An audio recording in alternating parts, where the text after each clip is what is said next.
May mabubuti pa ring tao. Epi Quizon.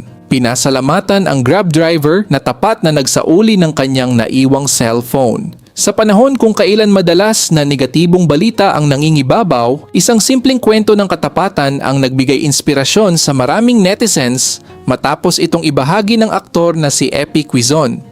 Sa kanyang social media post, ikinuwento ni Epi ang naging karanasan niya sa Grab driver na si Mr. June Diaz na nagpakita ng pambihirang integridad matapos niyang aksidenteng maiwan ang kanyang cellphone sa loob ng sasakyan. Ayon kay Epi, wala silang paraan noon upang makontak ang isa't isa.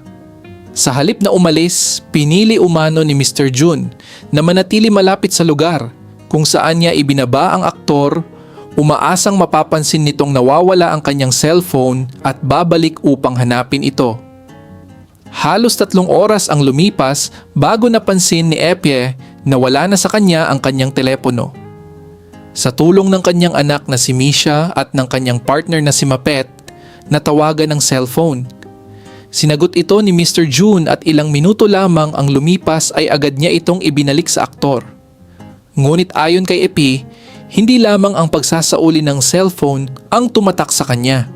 Higit sa lahat, naantig siya sa kabutihan ng driver na sa kabila ng mahabang paghihintay ay sinalubong pa siya ng isang taos-pusong ngiti. What I'll remember most wasn't just that he gave my phone back, it was the smile on his face. There was no annoyance, no irritation about the inconvenience, just genuine happiness that he could help, ani Epi. Bilang pasasalamat, pinuri ng aktor si Mr. June Diaz dahil sa kanyang katapatan, kabutihan at malasakit sa kapwa. Ayon pa kay Epi, ang mga taong tulad ng Grab driver ang nagpapaalala na mayroon pa ring mabubuting tao sa mundo. Acts of honesty like this deserve to be celebrated. Thank you, Mr. June Diaz, for your kindness, integrity, and compassion. People like you restore our faith in humanity. Marami ring netizens ang humanga sa ginawa ng driver at nagpahayag ng kanilang paghanga sa ipinakita nitong katapatan. Para sa kanila, sa gitna ng mabilis at abalang pamumuhay, ang mga simpleng kabutihang tulad nito ang nagpapatunay na ang integridad at malasakit sa kapwa ay nananatiling buhay.